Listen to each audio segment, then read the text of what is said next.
He sold the house. For how much? February 13th. He sold that house for $380,000. And how much did you get out of that? I got not one red cent. He drove past the house he thought was still his. There were strangers in the yard, strangers carrying things in and out of the front door, strangers living inside a home he had spent years building with his own savings, his own hands, and his own retirement. He pulled out his phone and searched public records. What he found stopped him cold. The house at 10911 Northwest 19th Avenue in Miami had been sold 2 weeks earlier for $380,000. He had not been told. He had not been consulted. He had not been offered a single dollar. And the man who sold it, the man who had taken everything, was a pastor he had trusted completely. Edward Fuller is the name. He's one of several people who contacted Local 10 News after our first investigation into the business practices of Miami Gardens pastor Eric Redden. As we first reported last month, alleged victims claimed they loaned Redden money, handed over cash to rent homes, and gave him a deposit to buy his car. All claimed they got nothing.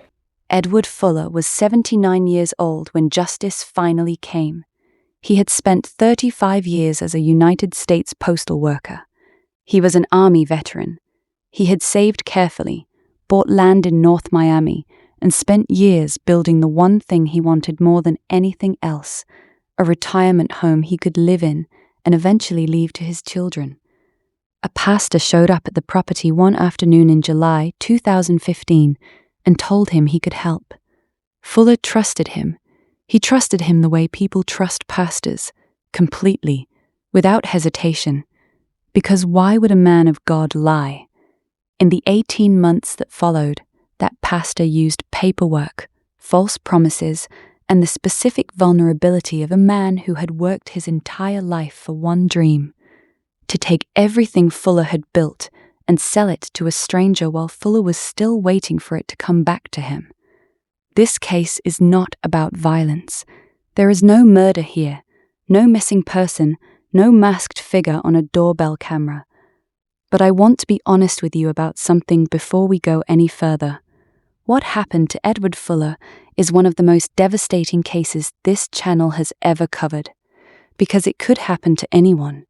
It could happen to your father, your grandfather, the retired neighbor on your street who owns their home and trusts the wrong person at exactly the wrong moment. The weapon in this case was not a gun, it was a pen, and the crime scene was a stack of papers that all had the right signatures on them. Subscribe to Deep Discovered if you are not already here. Hit the notification bell. Drop a comment below and tell us where in the world you are watching from tonight. Now, let us go to North Miami, and let us start at the beginning. Edward Fuller gave 35 years of his life to the United States Postal Service. Before that, he served in the United States Army. He was the kind of man who showed up, did the work, kept his head down, and built something quietly over decades while the world moved fast around him. At some point before any of this story begins, he made a decision that a lot of people who work that hard their entire lives make. He bought land, a piece of undeveloped property at 10911 Northwest 19th Avenue in North Miami. It was not a get-rich scheme. It was not a real estate investment. It was a foundation, the place where he intended to build the home he would live in during retirement and eventually pass down to his children. He started building, slowly, carefully, with the same patience he had brought to everything else in his life. By the time the story turns, by the time the wrong man showed up at the property, the exterior of the house was completely finished. Walls, windows, doors, a roof, all in place. The inside still needed work. Utilities had not been installed. The interior finishing was not done, and because the house was not yet legally habitable, it did not qualify for conventional financing. Fuller was stuck at the finish line. He had invested too much to walk away and had no legal path to access the money he needed to cross it. That specific combination, a near-complete asset, real money already spent, and no conventional lending available, is one of the most dangerous financial positions an elderly person can find themselves in. Not because it is unusual, because it is the exact vulnerability that predators who study these situations are trained to find. It was the third week of July 2015. Fuller was at the property when a car pulled up. A man got out with a woman he introduced as his wife. The man's name was Eric Dion Reedon. The woman was Lakeisha Reedon. Fuller had never seen either of them before in his life. Reedon identified himself as the pastor of New Beginning Missionary Baptist Church in Miami Gardens, and then he said something that stopped the conversation entirely. He told Fuller that a woman at the Miami-Dade permit office had told him Fuller had been working on this property for a long time and might need help finishing it. That detail matters more than it might seem.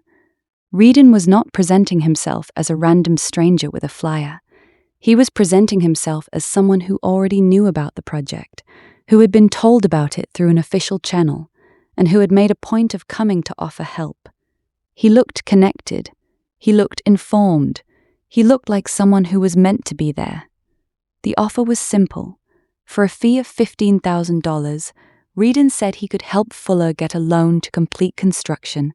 Once the house was finished, Fuller could take out a mortgage, pay off the loan, pay Reedon his fee, and own the home outright. The only condition, the lender Reedon had in mind required Reedon to own 50% of the property as collateral. It was temporary, Reedon said, a formality. Once construction was done, he would sign his share straight back to Fuller. For a man who had spent years trying to reach the finish line of a dream, it was the right offer from the right kind of person at exactly the right moment. State Attorney Catherine Fernandez Rundle later said it plainly. Fuller signed because he believed in the representations of someone he saw as a man of God. That trust was the door, and Reedon walked straight through it. Days after the conversation at the property, Reedon directed Fuller to an office where the first document was waiting, a quitclaim deed. It transferred 50% ownership of the Northwest 19th Avenue property to Project Youth Outreach Unlimited, a Florida nonprofit corporation that Reedon owned. Fuller signed it. He signed it because Reedon had told him it was necessary for the loan. He signed it because the arrangement was temporary. He signed it because a pastor had given him his word. What he did not fully understand, and what the state attorney's office later described as central to the entire scheme, was that the promise to return ownership was nowhere in that document. The deed only recorded what was happening right now, and right now, half of Edward Fuller's retirement home belonged to Eric Reedon's organization. The construction loan arrived, but it did not stay contained. Reedon came back to Fuller with a problem. The funds, he said, were running short. Construction costs were higher than anticipated. More money was needed. Following Reedon's instructions, Fuller opened credit card accounts: First Savings, Capital One, Lowe's, Home Depot. According to court records, Reedon used a card reader attached to his phone to run those accounts and told Fuller the charges were for construction supplies.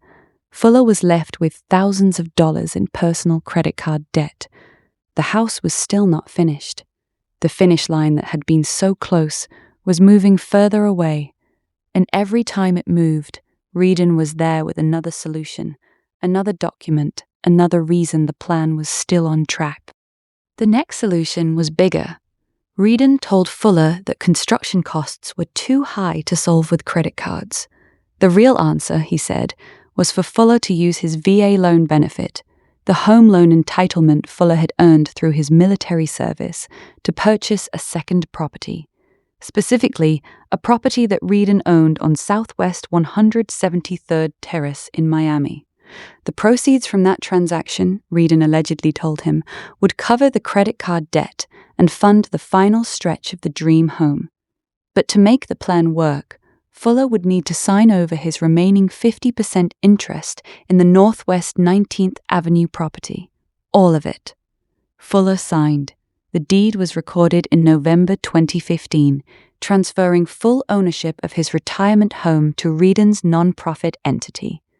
On December 18, 2015, Fuller obtained a $180,000 VA loan and purchased the Southwest 173rd Terrace property, the house Reardon had owned. Reardon arranged for a woman he knew to rent it.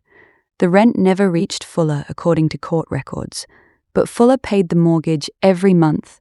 He had started with one problem: finish one home. He was now carrying credit card debt across 4 accounts, a VA loan on a property he had never intended to own, and a monthly mortgage payment on a house generating income for someone else. Both properties were tied to Reardon. Fuller's name was on neither one, and the original house was still not finished. By April 2016, 9 months after Reardon had first appeared at the property, Fuller had transferred full ownership of both properties, the Northwest 19th Avenue home to Reardon's nonprofit, the Southwest 173rd Terrace property to Lakeisha Reardon directly. He had made both transfers on the same day, April 27, 2016, still operating on the belief that the original house was coming back to him. Every step had been framed as temporary. Every document had been explained as a necessary move toward the same destination. The finish line had simply kept moving. Then Fuller started asking questions. He challenged Reardon directly. He asked why the title to the Northwest 19th Avenue property had not been returned. He asked to see documentation of construction costs. According to court records, they were sitting together in Fuller's vehicle when Reardon responded. He began screaming, and then he struck the dashboard hard enough to crack it. No documents came, no answers came, just rage, the specific, revealing rage of a man who had been asked to prove something he could not prove because the promise had never been real. That cracked dashboard was the clearest signal Fuller had received in over a year that the arrangement he had believed in was not what it had been presented to be. But by then, both properties had already moved away from him on paper. The signatures were real, the documents were filed, the dashboard was cracked, and the house was still not finished. By October 2016, the house at Northwest 19th Avenue was complete. Code enforcement certified the property. After years of construction, after every transfer, every credit card, every loan, every cracked dashboard, the original goal had been reached. The house was done. That certification should have been the moment everything reversed. The original deal, the one Reardon had described in July 2015, had been that once construction was complete, Fuller would get his home back. The entire justification for every deed transfer had been to reach this moment. The moment had arrived. Reardon did not return the property.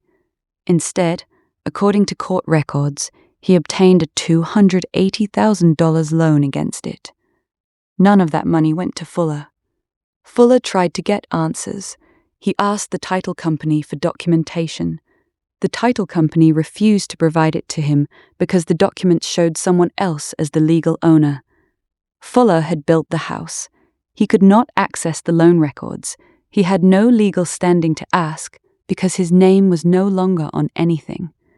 Then, in January 2017, Reardon came back one final time. He told Fuller a corrective quitclaim deed was needed, a minor technical fix related to how an earlier document had been witnessed. Fuller signed it on January 30th, 2017. He was still relying on Reardon's assurances. He still believed the house was coming back. 2 weeks later, on February 13th, 2017, Eric Reardon sold the house at Northwest 19th Avenue to a man named Marlon Christopher Bell for $380,000. Fuller was not told. He was not consulted. He received nothing. He found out the way this story began, driving past the property, seeing strangers inside, and pulling out his phone to search public records. Fuller went to the police.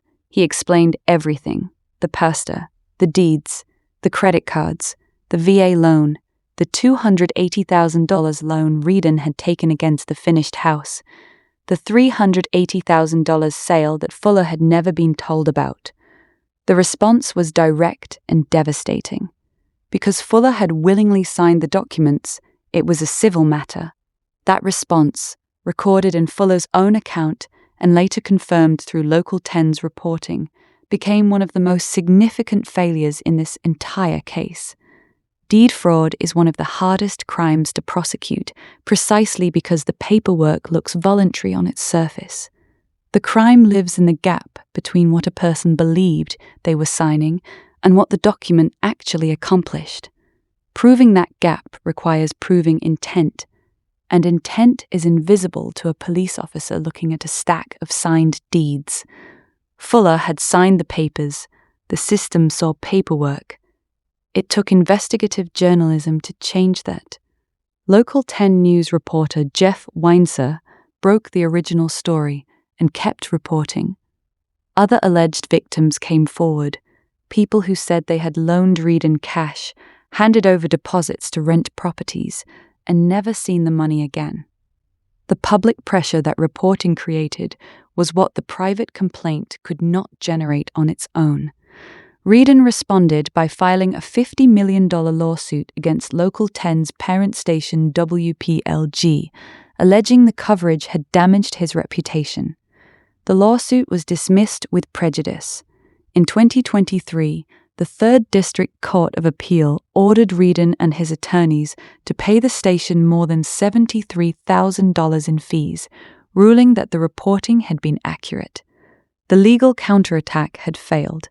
The coverage stood, and the criminal case that the police had initially turned away was now a matter of public record.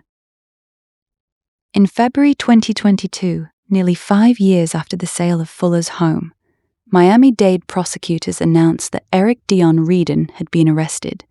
The charges were serious: organized fraud, organized scheme to defraud, exploitation of the elderly, theft from the elderly, grand theft. Prosecutors put the total theft from Edward Fuller at approximately $267,000. State Attorney Catherine Fernandez-Rundle said, "There is something particularly galling when an alleged fraudster snatches away the very hopes and dreams of one of our senior residents.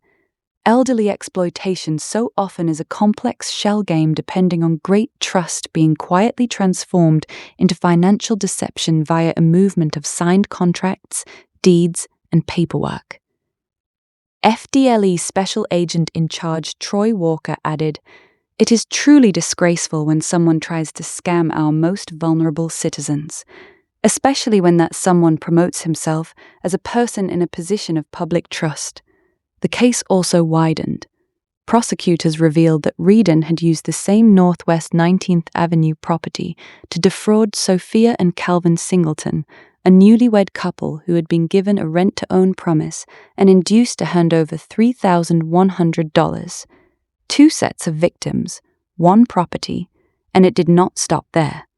In a separate Broward County case, Reedon accepted a no-contest plea and was ordered to pay $150,000 in restitution to Jeanette Spence and $46,500 to Nixon Bellot, both of whom said he had attempted to take their properties under the same kind of false pretenses. The Fuller case was not an isolated incident of misplaced trust. It was a documented pattern.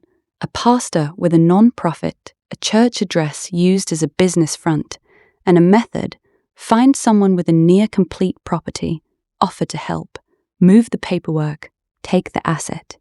In June 2025, 8 years after he had sold Edward Fuller's house to a stranger, Eric Reedon stood before a judge and said 3 words: "I just want closure." He pleaded guilty to 1 count of exploitation of the elderly. Under the terms of the agreement, he received 364 days in Miami-Dade County Jail, 15 years of probation, and a restitution order of $180,000 payable to Edward Fuller. The judge warned him before he was temporarily released to put his affairs in order. If you are rearrested, if you receive a traffic citation, if you violate this agreement in any way, you lose the 364 days and face up to 30 years in state prison. Within days, Reedon's new attorney filed a motion to withdraw the plea. His argument: he had been pressured into the agreement. Media coverage by Local 10 had been one-sided. His former attorney had not properly reviewed the evidence. He claimed the plea had not been voluntary.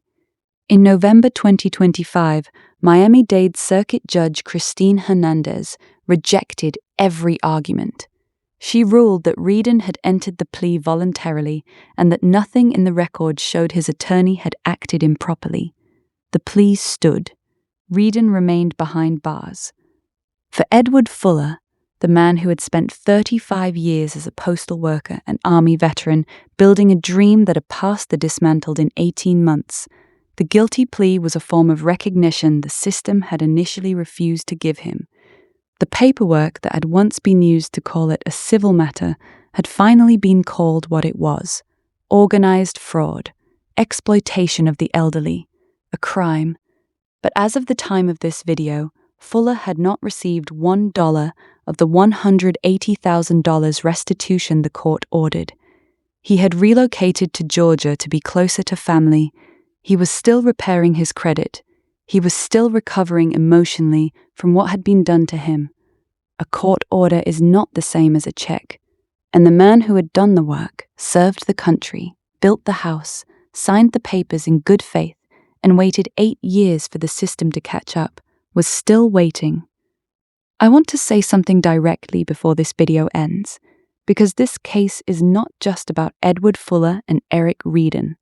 It is about a crime that is happening right now, in every city, in every state, to people who worked their entire lives for one thing and trusted the wrong person at exactly the wrong moment. Deed fraud and elder financial exploitation are among the fastest growing crimes in the United States.